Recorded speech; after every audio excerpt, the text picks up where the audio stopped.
La toute première opération Panache a mené à l'ouverture de 245 dossiers de braconnage en Gaspésie et au Bas-Saint-Laurent et la rencontre de 6500 chasseurs. Le ministère de la Faune a tenu du 13 au 19 octobre dernier cette opération qui avait pour but de sensibiliser les chasseurs et la protection de l'orignal. Ainsi, plus d'une centaine d'agents de protection de la faune y ont participé, ce qui a mené à plus de 85 signalements, ce qui satisfait le lieutenant Sylvain Marois, porte-parole du ministère en la matière. Bonne écoute. Bonjour, lieutenant. Bonjour, Merci d'avoir accepté notre invitation.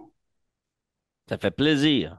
Donc, on est ici pour Opération Panache, bien sûr. Ça s'appelle la protection de la faune tiendra une activité de sensibilisation à la chasse à l'orignal dans le Bas-Saint-Laurent et en Gaspésie. Voilà, c'était dans le communiqué du 12 octobre. Depuis, tout ça est terminé et on parlait dans le cadre de ces activités, plus d'une centaine d'agents de protection de la faune iront à la rencontre des chasseuses et chasseurs des régions ciblées afin de les sensibiliser aux prélèvements illégaux d'orignaux. Alors, soyons clairs, qu'est-ce que cela veut dire? Ben, écoutez, l'opération Panache a été bâtie par la Protection de la faune du Québec, justement dans un mode plus visibilité.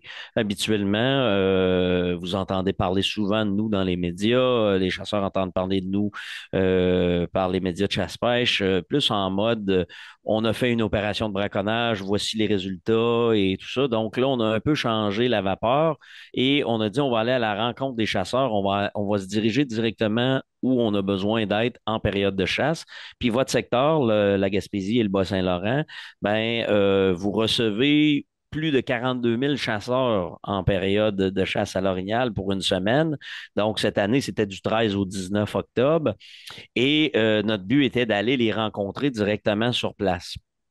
Euh, une fois sur place, ben, on discutait avec les chasseurs, on allait voir ben, comment se déroulait leur chasse et aussi, écoutez, vous me disiez d'entrée de jeu tout à l'heure que vous connaissiez plus ou moins la chasse ou des choses comme ça. On a fait ça un peu en pré-entrevue tout à l'heure, mais les chasseurs souvent nous disent, ben, écoutez, on vous voit pas assez, on n'entend pas assez parler de vous, on aurait besoin de savoir comment on fait pour vous rejoindre. Puis, ben, on s'est rendu directement en forêt, on a commencé à discuter avec les chasseurs, on leur remettait des affiches pour dire, ben écoutez, vous pouvez communiquer avec nous, on a une centrale SOS braconnage et tout ça, on en reparlera peut-être un peu tantôt, mais le but était vraiment d'aller sensibiliser les chasseurs pour connaître qu'est-ce qui se passe dans leur secteur. Puis justement, bilan de ça un peu, M. Arwood, ben écoutez, on a quand même eu plus de 85 signalements du côté de la centrale qu'on appelle SOS braconnage, urgence faune sauvage chez nous. Donc, véritablement en lien, qu'on sait qu'il y a un lien direct avec l'opération Panache. 85 signalements. Mettre ça en Mhm. perspective par rapport aux années précédentes, si c'est possible. Est-ce que c'est beaucoup? Est-ce que c'est peu? Comment vous retenez? Ça veut dire quoi ce chiffre? Ben, ce chiffre-là, je vous dirais qu'il est excellent pour nous autres parce que c'est vraiment des gens qui ont pris le temps d'appeler en disant, hey, j'ai rencontré des agents aujourd'hui sur le terrain, j'ai entendu parler d'opération Panache, voici ce que j'ai à dire. Contrairement à ce qu'on vit les autres années où des fois les gens disent, ah ben là, tu sais, c'est mon voisin, puis je vais-tu avoir des représailles, je vais-tu entendre parler de quelque chose, je veux pas que ça se retourne contre moi. Tous les signalements qui sont faits par votre clientèle, vos spectateurs, M. Haroun, sont faits de façon confidentielle. Puis ça, Mhm. souvent, les gens ont un peu cette crainte-là. Mais là, ils se le sont fait expliquer par les gens, par les agents. Donc là, ils se sont mis à appeler. Puis, résultante de ça, vous voyez, les agents ont rencontré plus de 6500 chasseurs pendant cette période-là d'une semaine. Donc, oui, on est très content de la collaboration, puis on veut continuer à encourager ça pour les années futures. Très bien. Braconnage. Braconnage, c'est le cœur du sujet parce que je sais que vous, Oui. probablement que votre rôle, c'est pas de jouer à la police, mais plutôt de sensibiliser. Si j'ai compris. Ou c'est les deux à la fois. C'est quoi Ben, précisément? dans cette opération-là, c'était vraiment plus un rôle de sensibilisation. Exact. Par contre, oui, nous sommes agents de la paix. Oui, nous avons une partie policière. On peut émettent des constats d'infraction versus la loi sur la conservation mise en valeur de la faune et quelques autres lois qu'on a. Mais pendant le temps de la chasse, oui, il ne faut pas être surpris de voir arriver un agent de la faune avec une veste pare-balles, avec un ceinturon, avec une arme de service. On est vraiment habillé très policier, puis des fois, ça peut être mêlant un peu, mais faut savoir qu'on fait affaire avec des gens armés. Fait que c'est le pourquoi du travail d'agent de la paix. Euh, dans cette opération-là, il a fallu faire notre travail d'agent de la paix aussi. OK. Donc, écoutez, on parle de 245 dossiers à peu près qui ont été ouverts pendant cette semaine-là, qui vont résulter après enquête, parce que vous comprenez que les dossiers sont toujours en enquête, parce que des fois, c'est un peu plus long, il faut rencontrer des gens, il faut questionner, il faut faire vraiment une enquête d'un bout à l'autre. Et ça va résulter à peu près plus de 500 infractions. Là-dessus, pour à peu près 275 000 d'infractions totales, quand tout ça va être terminé, là, puis que toutes les accusations vont être déposées. Dites-moi, tout ça évidemment pour s'assurer que, et avec tout ce que vous me dites, l'idée c'est que ce soit une chasse bien sûr sécuritaire, mais assurer une chasse durable éventuellement. C'est ça le but finalement? Exactement, c'est la protection de la ressource. Vous savez, dans les différents types d'infractions qu'on peut voir, mais on peut avoir, exemple, du multiple abattage. Au niveau de la chasse à l'orignal, les chasseurs ont le droit d'abattre une bête par deux chasseurs. Donc, un chasseur, son accompagnateur, c'est une bête par deux chasseurs. D'accord. Mais souvent, l'occasion crée un peu l'opportunité. Il y a des fois qu'il va y avoir un orignal, deux orignaux, trois orignaux à l'intérieur du même bûcher. Le même chasseur se sent tenté de et va chercher des permis de la famille ou des choses comme ça. On appose des coupons de transport. Puis en fin de compte, ben, c'est le même chasseur qui a abattu deux orignaux. Ben là, on tombe en possession illégale puis en double abattage.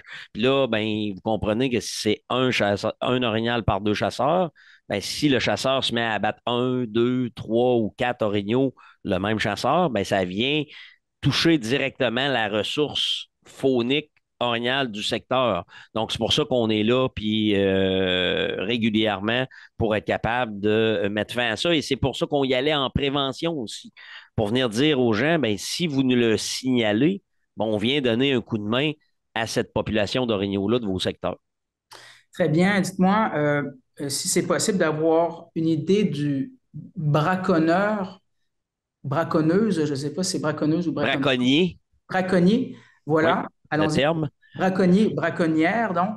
Dites-moi, le braconnier type, est-ce qu'il existe? Est-ce qu'il y a un modèle de braconnier où vous êtes vraiment habitué, là, dire ça, c'est vraiment le cas type ou c'est de plus en plus varié? Ben, ça a toujours été varié. OK. Je vous dirais que oui, la personne, exemple, qui fait du multiple abattage, peut, comme je vous disais tantôt, c'est peut-être l'occasion qui va créer l'opportunité. C'est peut-être une fois dans une vie. Par contre, il y en a qu'on connaît, il y en a qu'on sait que c'est des gens qui sont des récidivistes chez nous, comme dans d'autres domaines, là, il y en a un peu partout aussi. Vous alliez parler avec des policiers, ben certaines personnes vont être des récidivistes dans leur domaine à eux autres aussi. Ben oui, on a ça aussi, mais en général, on a différents types de braconniers, que ce soit les gens, il y a des gens, il y a des fois qui font comme, ben j'ai pris la chance parce que ça se produisait, puis c'était là, puis c'était maintenant. Mais c'est la première fois que ça arrive, puis ça arrivera plus après parce que là, on a compris que. Puis il y a d'autres gens qui. On a même eu des réseaux de braconnage de démantelés où c'était de la vente, de l'achat de gibier. Donc, c'était bien instauré puis bien en place, là. Dernière question, on termine avec ça. Donc, je suppose que, bon, je vais juste rappeler ce que vous aviez indiqué dans un communiqué. Tout acte de braconnage ou geste allant à l'encontre de la faune peut être signalé de façon confidentielle au 1-800-463-2191 ou par Internet à SOS Braconnage, Urgence Faune Sauvage. Donc, ça, c'est pour l'information. Je termine en vous demandant ceci. Est-ce que l'an prochain, on recommence? Est-ce qu'on récidive ce type d'initiative? Assurément qu'il y aura un panache version 2. Par contre, là, l'heure est au bilan, donc on est à se positionner, à regarder les bilans, puis à savoir est-ce qu'on sera toujours dans votre secteur, est-ce qu'on sera ailleurs? Parce que vous savez, vous avez une période de chasse, mais ailleurs en province, il y a des périodes de chasse qui sont différentes aussi. Est-ce qu'on déplacera les effectifs ailleurs? Oui, assurément qu'on devrait récidiver vu le succès obtenu versus ce genre d'opération-là. Lieutenant, merci beaucoup pour cet entretien. Merci, monsieur.